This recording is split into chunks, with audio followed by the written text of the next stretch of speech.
Hey folks, welcome back to another Spaceflight Simulator video.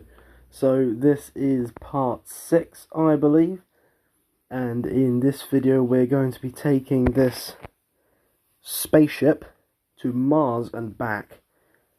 It might not get there. If it doesn't, oh well. So, well, let's not wait, shall we? The first thing we need to do is find a Mars transfer window, which luckily we're I was about to say luckily we're close to, but that would have been a Venus transfer window, because we're still nowhere we're not near any transfer window. Oh god, we're not near any transfer window. Anyway, let's time warp to our Mars transfer. So transferring between planets is pretty much the same wherever you go, even all the way out to Pluto.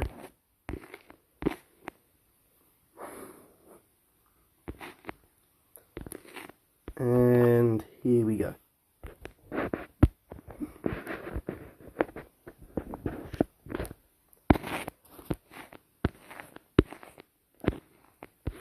So now, very simply, we are going to be, well, burning in the direction of our transfer window, which is 1,000 meters per second apparently.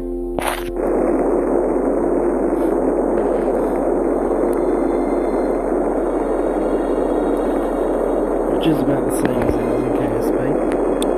I'm starting to think that this mode of Spaceflight Simulator is roughly the same scale as that of Kerbal Space Program, because basically all of the figures are exactly the same.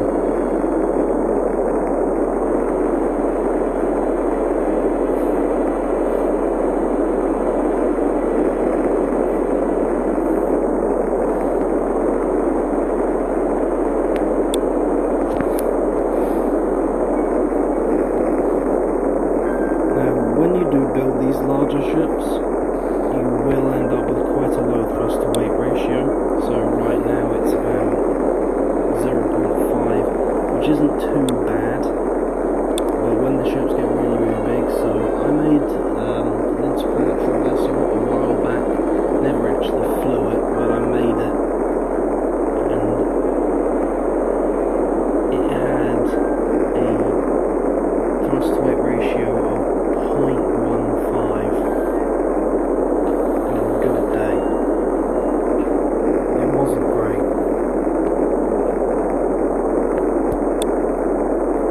So I suppose while we're waiting we can talk about what's going to happen next. Once we leave the Earth's sphere of influence, and usually in real life we do adjust them for necessary ends, of course. But when we get here, we're going to try and get as close to the planet as possible, and that's for the same reason that we tried to get close to the moon in the last episode we did.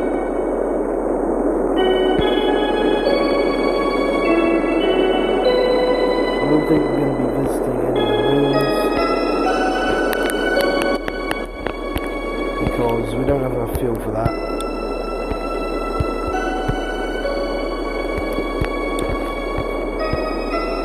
We barely have enough fuel for this as it is.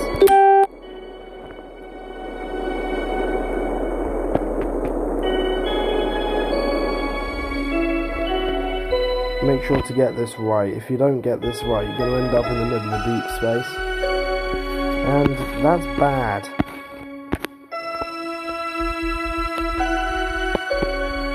There you go. You've also got to make sure that you're going clockwise, which isn't like that.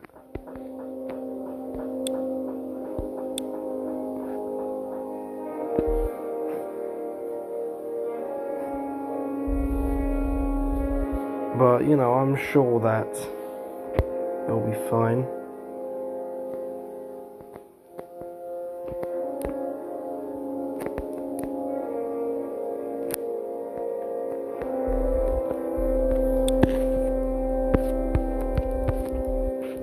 Well, it'll be fine as long as we're facing the correct direction. Let's see.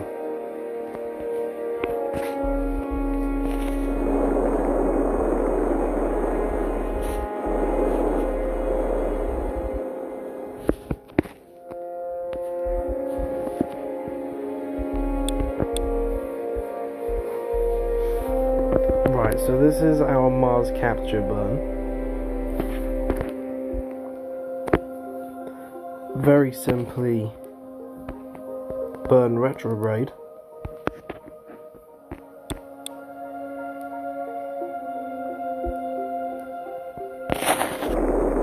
There we go.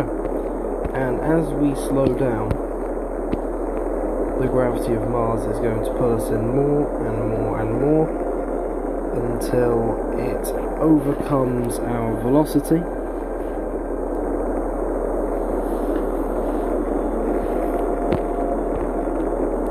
And boom. Okay, there we go.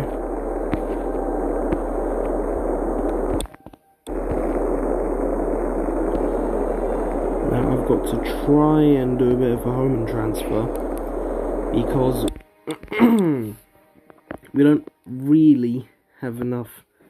Well, we don't really have enough fuel to get the orbit all the way down there. Because if we got it all the way down there, well, it would be better for getting to the surface, but we're not going to the surface, and we're on a very tight delta V budget. The further away you are from a celestial body, the less gravity there is. So when I'm out here, I don't need to go as fast. You get me?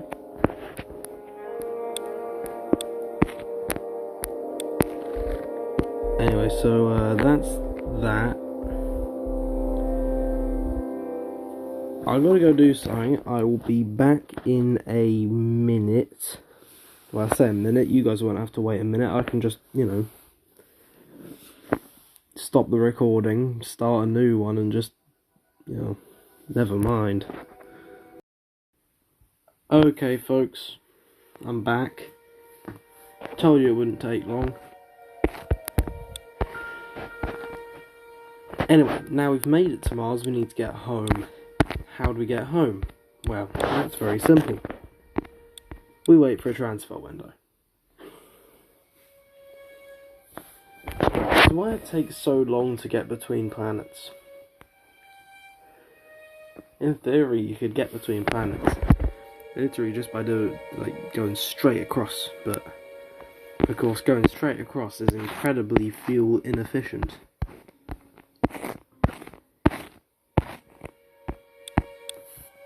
And so we don't do it.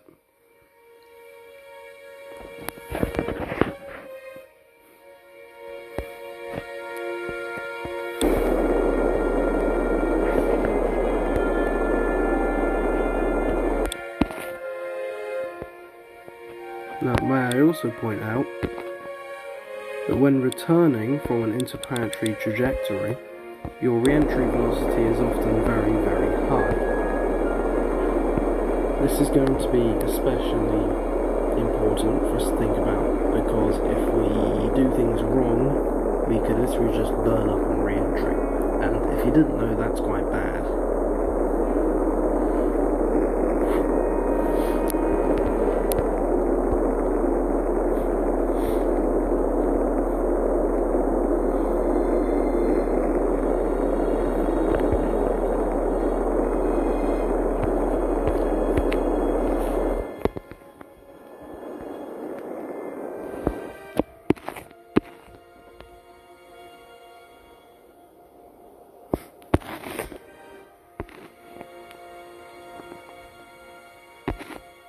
Ooh, I think I can. Yes, I can. Excellent.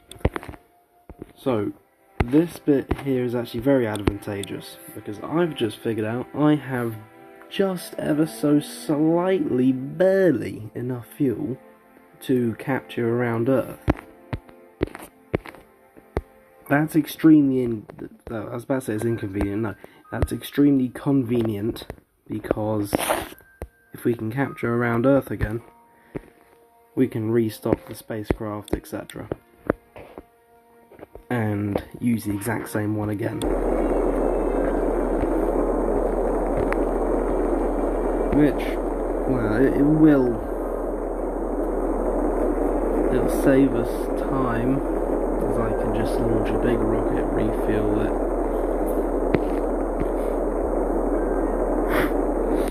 and go again. Now we've been able to capture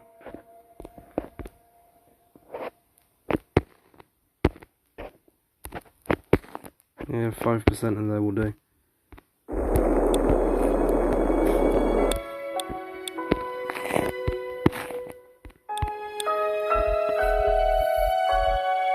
Something I've also been meaning to do is expand Trinity. So it was launched in one of my other videos, but I was thinking of putting a docking hub between the Endeavour spacecraft and Trinity one, to sort of allow us to put multiple different modules on it.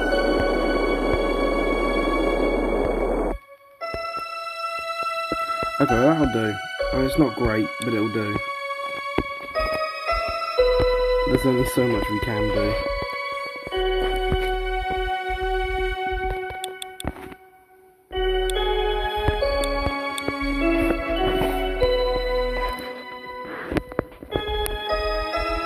So as it turns out, we're not coming home from an interplanetary trajectory. Instead, that's very risky. How much fuel do we have left? 0.3%. I guess that just says how good I am at the game. Not to brag. Oh, hang on. Got to rename that to 2, because we will be using that for another mission, guaranteed.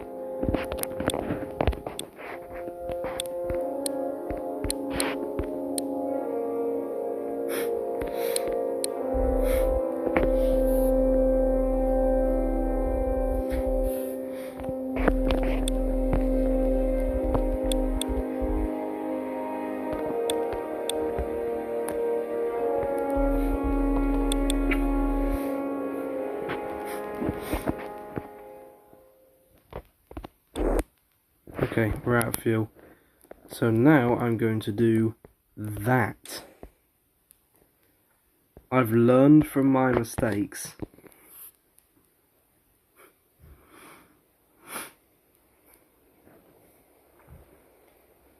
And my mistakes say, do that. And not what I did before that almost got us killed. Ooh. Okay, I might want to switch back before that burns up.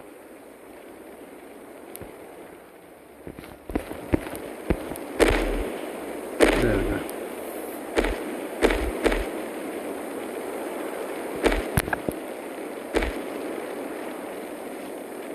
God, I've got to disable those pop-down notifications.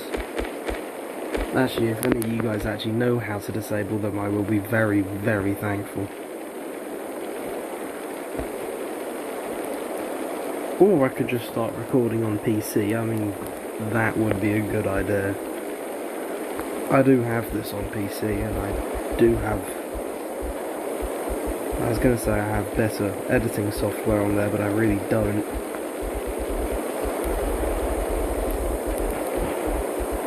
I've got better editing software on my phone.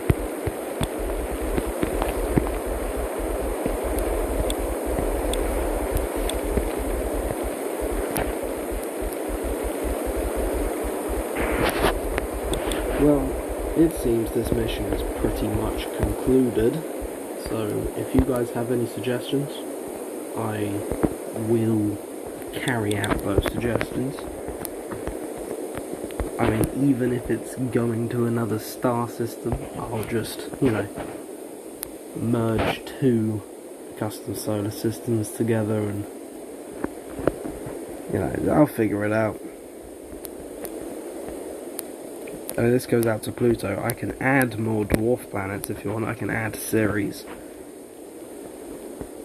Just don't ask me to add anything that's not circular, because I ain't doing that. That is very painful to do, and I'm not gonna even try. I mean, there are people who have done it, but I mean, I have immense respect for the people who've actually done it and modded in planets that aren't spherical.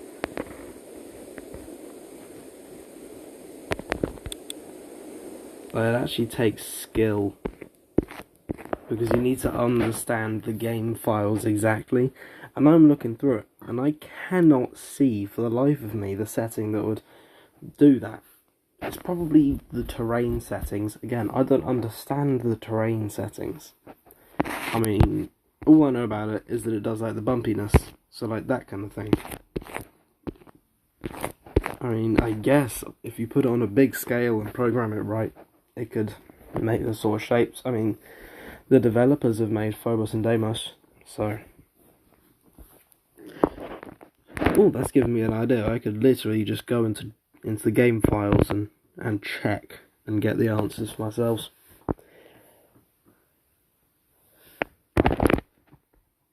Alright, well, there we go. That is a Mars orbit mission complete. Hang on. What's happened here?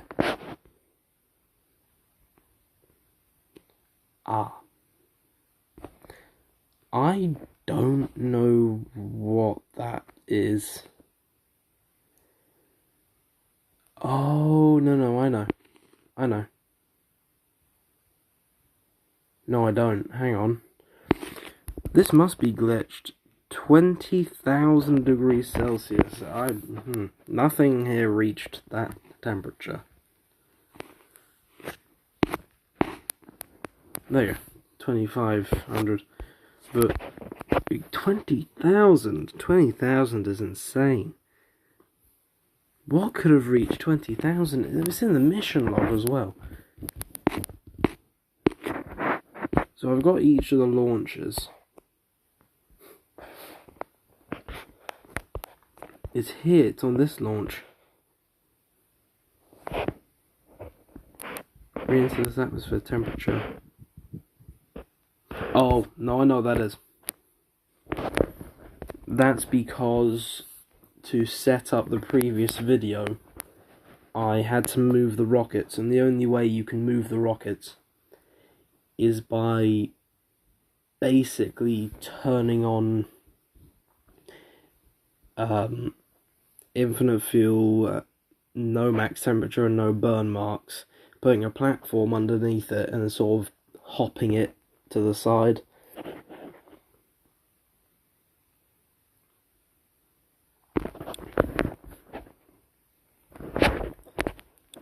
Yeah, so that's what I did. That would be why there are ridiculous figures there. I probably had it on 3 times speed and just, left the engine going for ages. Okay, well, I think that does it for this episode.